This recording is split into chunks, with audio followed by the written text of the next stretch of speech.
Setelah kehancuran pasukan Raja Abraha, kota Mekah semakin ternama. Dari kota inilah sejarah manusia paling mulia dimulai. Ka'bah sebagai jantung kota Mekah semakin ramai dikunjungi para peziarah. Demikian pula para pedagang. Mereka datang dari berbagai penjuru jazirah. Namun sayang, Ka'bah mulai diselewengkan fungsinya. Akibatnya, kejahiliahan merajalela. Bahkan pada masa itu, memiliki bayi perempuan adalah hal yang sangat memalukan. Aib bagi keluarga. Sehingga sebagian dari mereka tega membunuh bayi perempuan mereka sendiri. Di tengah kondisi masyarakat jahiliyah itulah Nabi Muhammad dilahirkan. Bayi luar biasa itu lahir dari rahim seorang wanita mulia bernama Aminah. Pada saat itu ditandai peristiwa-peristiwa yang luar biasa. 10 balkon istana Kisra runtuh. Juga padamnya api-api yang biasa disembah oleh orang-orang Majusi.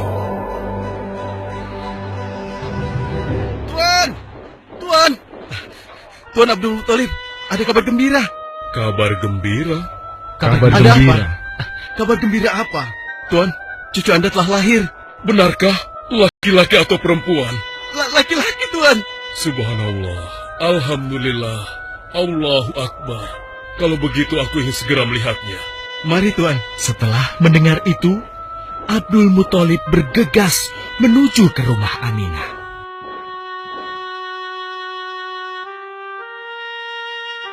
Ah, cucuku, kasihan engkau terlahir yatim.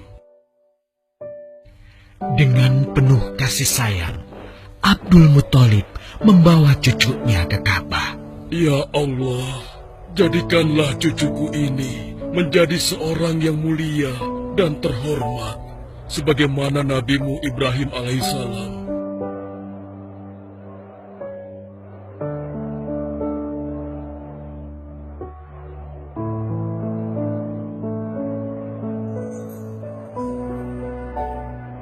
Siapa namanya, Ayah? Muhammad. Muhammad? Iya, aku akan menamainya Muhammad. Artinya yang terpuji. Kehadiran Muhammad kecil sungguh memberi kebahagiaan. Tidak hanya bagi keluarga Bani Hashim, bahkan seluruh kabilah suku Quraisy menyambutnya dengan sukacita. Kemudian Abdul Muthalib mencarikan ibu susu bagi Muhammad kecil. Kita sudah berhari-hari mencari anak susuan, yang dari situ kita akan mendapatkan imbalan yang cukup.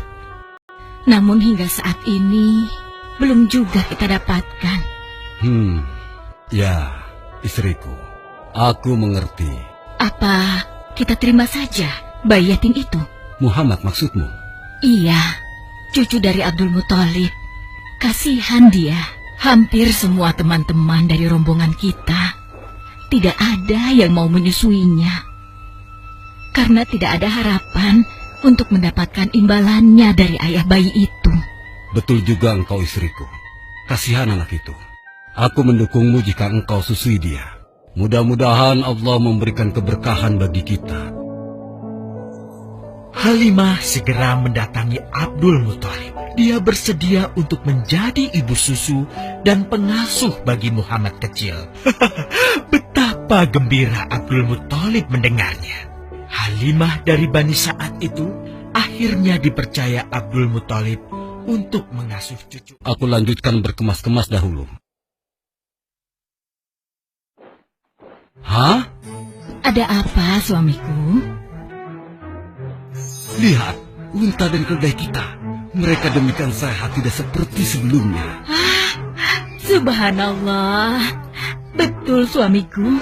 Tidak seperti kemarin. Demi Allah, kau tidak salah memilih istriku. Kau telah mengambil anak yang dipenuhi dengan barokah. Allah melimpahkan keberkahan atas Halimah dan suaminya.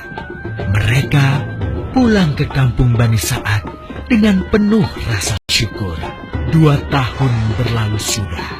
Tugas Halimatus Sya'diyah sesungguhnya telah usai. Saatnya Muhammad kecil harus dikembalikan kepada ibunya. Terima kasih Halimah. Engkau telah merawat anakku dengan baik selama 2 tahun. Tidak ada yang bisa kuberikan, kecuali aku berdoa. Semoga Allah memberkahi engkau dan keluargamu. Amin. Saya juga bersyukur diberikan kepercayaan dan kesempatan merawat anakmu, wahai Ibu Aminah. Namun, begini Bu, mohon maaf.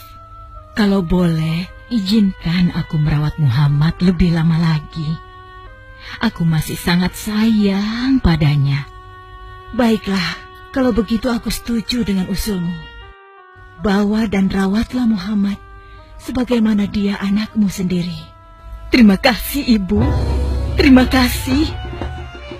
Begitulah, Muhammad kecil kembali ke tengah-tengah Bani Sa'ad. Ia tumbuh menjadi anak yang memiliki banyak teman karena kemuliaan akhlaknya. Tatkala berusia sekitar 4 tahun, terjadilah suatu peristiwa. Muhammad, Bu! Muhammad! Muhammad? Kenapa Muhammad? Muhammad dibawa orang. Hah? Dibawa orang? Diculik? Coba ceritakan. Ketika kami tengah bermain, tiba-tiba ada orang dewasa datang. Dia langsung membawa pergi Muhammad dan membunuhnya. Hah? Membunuhnya? Ya Allah, di mana? Di mana? Antarkan ibu ke sana. Dengan perasaan cemas, Halimah bergegas menuju tempat itu. Dan dilihatnya, Muhammad kecil tengah terduduk. Muhammad, apa yang terjadi denganmu? Dengan sangat tenang dan jelas, Muhammad kecil menceritakan apa yang telah terjadi. Bahwa seseorang telah membelah dadanya, mengambil hatinya, kemudian mencucinya dan mengembalikannya lagi ke tempatnya semula. Maka sesungguhnya yang datang itu adalah malaikat Jibril. Dia ditugaskan Allah untuk mencuci hati Rasulullah sehingga bersih dari segala kecenderungan setan. Subhanallah, sungguh anak ini bukanlah anak sembarangan. Sebaiknya aku kembalikan saja kepada ibunya. Peristiwa itu membuat Halimah sangat khawatir. Maka bergegaslah Halimah mengembalikan Muhammad kecil kepada ibunya. Menginjak usia yang ke-6 tahun, Muhammad kecil diajak ibunya untuk berziarah ke makam ayahnya, Abdullah di Yathrib. Dalam perjalanan pulang kembali ke kota Mekah, Aminah pun jatuh sakit. Dari hari ke hari, tubuhnya semakin melemah. Hingga di sebuah kota bernama Abwa, letaknya antara Mekah dan Yathrib, Aminah meninggal di sana. Dan Muhammad kecil pun menjadi seorang anak yatim piatu. Sejak itulah, Muhammad kecil dirawat dengan penuh cinta dan kasih sayang oleh kakeknya, Abdul Muthalib. Muhammad, sudah berhentilah memerah susunya. Insya Allah, sudah cukup untuk persediaan kita hari ini. Beristirahatlah sejenak. Makanlah agar kau tetap sehat.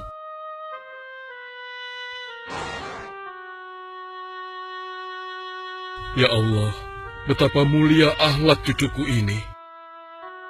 Namun, kasih sayang Abdul Muthalib tidak berlangsung lama. Saat usia Muhammad 8 tahun, Abdul Muthalib, kakeknya yang sangat menyayanginya itu, meninggal dunia. Kemudian, pengasuhan atas Muhammad pun beralih ke pamannya, Abu Thalib. Muhammad kecil tahu betul betapa sayangnya pamannya kepadanya. Di mana Muhammad? Ia tengah mengembalakan kambing milik salah seorang penduduk Mekah, suamiku. Sejak kapan dia keluar rumah? Sekitar waktu subuh tadi. Subhanallah, betapa baiknya akhlak keponakanku ini. Ya Allah, maafkan ketidakmampuanku mencukupi kebutuhan keponakanku. Sayangi dan berkahilah dia.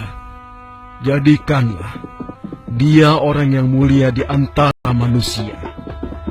Hingga saat usia Muhammad menginjak 12 tahun, pamannya Abu Thalib mengajaknya berdagang ke Syam.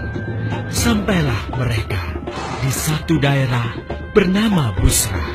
Saat mereka beristirahat, datanglah seorang pendeta menghampiri. Wahai saudaraku, selamat datang di Busra. Tampaknya kalian bukan orang sini. Dari manakah kalian berasal? Terima kasih saudaraku, kami datang dari Mekah. Lalu, siapakah gerangan anak ini? Ini adalah keponakanku, Muhammad namanya. Apakah engkau bertanggung jawab atasnya, Tuan? Ya, Kemana ayahnya? ayahnya sudah meninggal sejak ia masih dalam kandungan. Oh, apakah kini dia yatim piatu? Benar, Aku sungguh beruntung bertemu dengannya. beruntung. Beruntung apa? Sungguh, keponakanmu ini adalah orang yang sangat istimewa. Oh ya? Ya, dia adalah seorang nabi, Hmm? seorang utusan Allah. Bagaimana kau tahu hal itu? Aku tahu karena aku seorang pendeta, dan berita kedatangan dia sebagai seorang utusan Allah sudah disampaikan di dalam Injil. Bahkan aku pun bisa mengetahuinya dari cincin kenabian yang berada di bagian bawah tulang rawan bahunya, yang menyerupai buah apel sebagai tanda kenabiannya. Begitulah, pendeta bernama Bahira menyampaikan kepada Abu Thalib perihal kenabian Muhammad. Ia berpesan agar menjaga baik-baik keponakannya itu, karena Muhammad kelak di suatu saat nanti akan menghadapi banyak gangguan dan rintangan. Istriku, Muhammad sudah berusia 25 tahun. Aku pikir sudah saatnya dia untuk menikah. Betul suamiku. Namun, dengan siapakah dia akan kita jodohkan? Kemarin Khadijah mengirimkan utusannya dan menyatakan keinginan Khadijah untuk menjadikan Muhammad sebagai suaminya. Hah? Khadijah? Khadijah yang mulia itu? Betul istriku, Khadijah yang selama ini mempercayakan barang perniagaannya kepada Muhammad. Kenapa dia memilih Muhammad? Ya, Khadijah mengagumi kejujuran dan kebaikan akhlak Muhammad. Menurutmu sendiri bagaimana? Aku pikir Khadijah adalah wanita terbaik bagi Muhammad. Kita akan melamarnya. Tepat di usia 25 tahun, Nabi Muhammad menikahi Khadijah yang berusia 40 tahun. Dari pernikahan itu, mereka dikaruniai Allah 6 orang anak. 2 laki-laki adalah Al-Qasim dan Abdullah. Sedangkan putrinya adalah Zainab, Ruqayyah, Ummu Kulsum, dan Fatimah. Namun, kedua putranya itu telah meninggal semenjak mereka kecil. Suatu ketika, terjadilah banjir besar di kota Mekah. Kabilah-kabilah di kota Mekah pun bergotong royong membangun kembali Ka'bah. Setelah pembangunannya selesai, terjadilah perselisihan antara pemuka kabilah tentang siapakah yang paling pantas meletakkan Hajar Aswad di Ka'bah. Abu Thalib, apa yang harus kita lakukan? Kita sudah bicarakan hal ini selama 5 hari, namun tidak ada titik temu. Aku khawatir akan terjadi pertumpahan darah. Sudah, begini saja. Kita sepakati bahwa masalah ini kita serahkan kepada takdir terbaik. Lihat pintu masuk Ka'bah itu. Siapapun yang pertama kali akan melewati pintu itu, dan siapapun dia, kita tidak boleh menolaknya. Setuju? Aku juga setuju. Baiklah, aku setuju. Aku juga setuju. Baiklah, kita perhatikan bersama. Tidak lama setelah kesepakatan itu, atas izin Allah, Nabi Muhammad menjadi orang pertama yang memasuki pintu menuju Ka'bah. Alhamdulillah, segala puji bagi Allah. Ternyata Muhammad, dan memang dia adalah orang yang tidak pernah kita temui ada celah. Betul? Betul. Betul. Betul. Betul. Nabi Muhammad pun menerima kepercayaan itu. Dengan kebijaksanaannya, Nabi Muhammad meminta sehelai kain, lalu meletakkan Hajar Aswad di atasnya. Nabi Muhammad mempersilahkan seluruh pemuka kabilah untuk memegang ujung-ujungnya dan mengangkatnya secara bersama-sama. Setelah sampai pada sudut Ka'bah, giliran Nabi Muhammad meletakkan Hajar Aswad di tempatnya semula. Terhindarlah perpecahan di kota Mekah. Meskipun demikian, kegelisahan masih terus menggelayuti hati Nabi Muhammad. Kejahiliahan ada di mana-mana. Kezaliman dan kemaksiatan terus berlangsung. Ia tak habis pikir. Nabi Muhammad mulai merenung dan menyendiri untuk menghindar dari perilaku jahiliyah. Nabi Muhammad memilih tempat di sebuah goa di atas bukit sekitar Mekah. Goa Hiro. Dari mulut goa itulah Nabi Muhammad bisa memandangi kota Mekah yang dicintainya dengan pandangan yang lebih luas. Hingga suatu ketika, sesuatu yang tidak pernah terbayangkan sebelumnya terjadi. Tiba-tiba, goa itu menjadi terang benderang. Kemanapun arah mata melihat, di sanalah cahaya itu ada. Itulah malaikat Jibril. Jibril berkata, "Bacalah." Dengan gemetar, Nabi Muhammad berkata, "Aku tidak bisa membaca." Malaikat Jibril lantas merangkul Nabi Muhammad SAW dengan kuat hingga nafas beliau sesak. Seraya berkata lagi, "Bacalah." Sampai akhirnya malaikat Jibril membantunya setelah merangkulnya dan menyuruhnya membaca hingga 3 kali.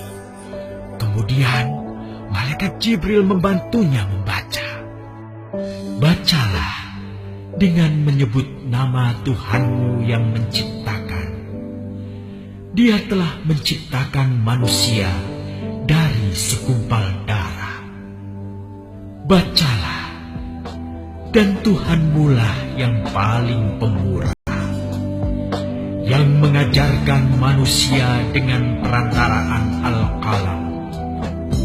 Dia mengajarkan kepada manusia apa yang tidak diketahuinya." Kalimat suci telah terucap. Resmilah sudah.